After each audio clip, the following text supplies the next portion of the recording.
Ja ho han sentit al sumari. L'empresa interessada en comprar la seu, la finca on es troba el Círcul, afirma que l'entitat no té dret a tanteig. El grup Vèrtice estudia ara la possibilitat de denunciar l'Ajuntament de Badalona, ja que creuen que la suspensió de llicències aprovada al ple fa 2 mesos beneficia a l'entitat del Círcul. La promotora afirma que la seva intenció no ha estat mai fer fora el Círcul, que continua defensant que té prioritat per comprar la seva seu. El grup inversor Vèrtice assegura que ha estat disposat a cedir al Círcul uns 400 metres quadrats dels baixos de l'edifici, sota certes condicions. Des de la promotora immobiliària recriminen al govern d'haver actuat en benefici d'aquesta entitat privada i creuen que si el govern no hagués tirat endavant la suspensió de llicències, el Círcul i el grup Vèrtice s'haguessin posat d'acord perquè no tenen cap intenció de perjudicar l'entitat. Nosaltres creiem que l'equip de govern, i hem donat proves avui, s'ha implicat massa en un tema que els privats ens haguessin posat d'acord. De fet, nosaltres amb el Círcul entenem perfectament que és una entitat que porta 75 anys emplaçada aquí, és una entitat que fa una activitat cultural molt important i nosaltres, com no pot ser d'una altra manera, sempre hem volgut defensar, sempre hem volgut estendre la mà. El Círcul, per la seva banda, defensa que sí té el dret de tempteig i que el grup Vèrtice fa una interpretació errònia de la llei. A més, des de l'entitat consideren agosarat que el director general d'aquest grup digui que si l'Ajuntament no hagués intervingut ja hi hauria acord. El president del Círcul assegura que després d'estudiar la proposta de Vèrtice van creure que l'opció de compra era una millor sortida per a l'entitat. Nosaltres estem convençuts que tenim el dret de tempteig com a Círcul, segons estipula el contracte que tenim vigent encara de lloguer. Per tant, nosaltres fins al final estarem treballant per poder exercir aquest dret preferencial de compra. Hi ha una bona entesa entre els compradors i nosaltres, sabem que ens han ofert sortides que podrien ser viables pel futur del Círcul, però nosaltres com a entitat vam creure òptim el fet de poder comprar, poder tenir la titularitat i a partir d'aquí nosaltres construir el nostre futur. El 5 d'abril s'acaba el termini per a que el Círcul aconsegueixi els 900.000 euros necessaris per exercir el dret de tanteig. Si no és així, des de l'entitat no descarten tornar a estudiar la proposta del grup inversor. Segurament canviaran d'emplaçament, però...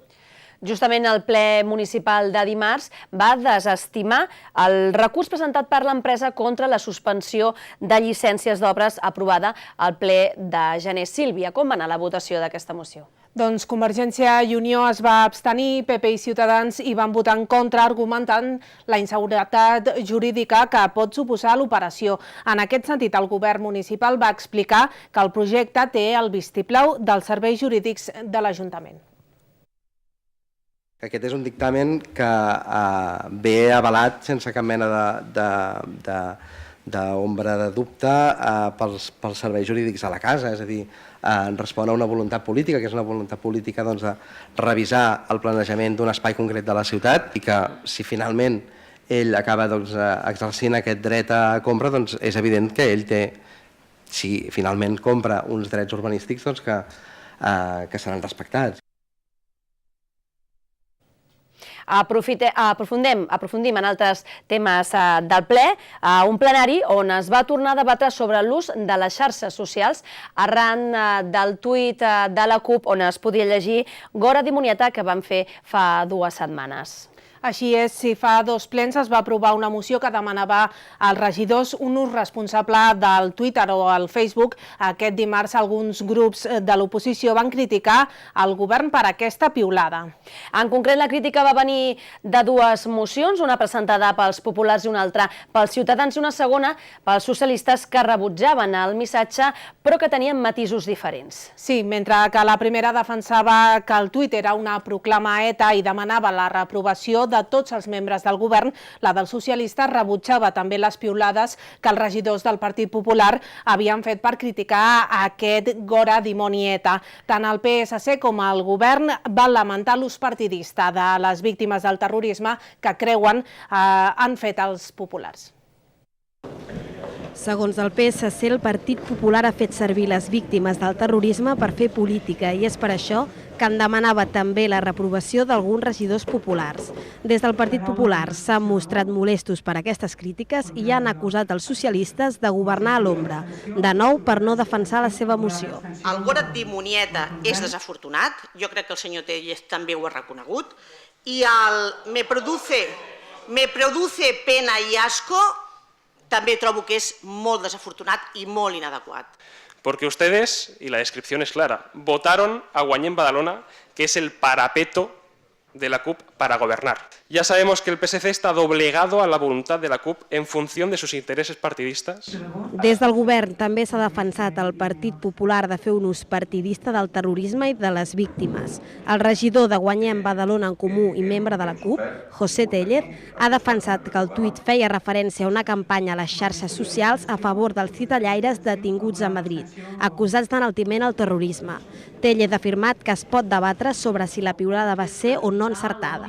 Res té a veure aquesta piulada amb el terrorisme, res té a veure en dir vives a ETA, res té ni a veure amb les víctimes del terrorisme, que repetim que mereixen tot el respecte, i simplement que s'ha agafat aquesta piulada com una excusa per atacar a la CUP i de retruc al govern municipal fer servir per enèsima vegada aquell mantra del govern de la CUP, el govern de la CUP. L'alcaldessa no va participar en el debat, però va voler acabar el ple recordant la independència de Guanyén Badalona en Comú respecte a qualsevol partit polític. Sabater va insistir en que és l'alcaldessa de tothom i no d'un determinat partit.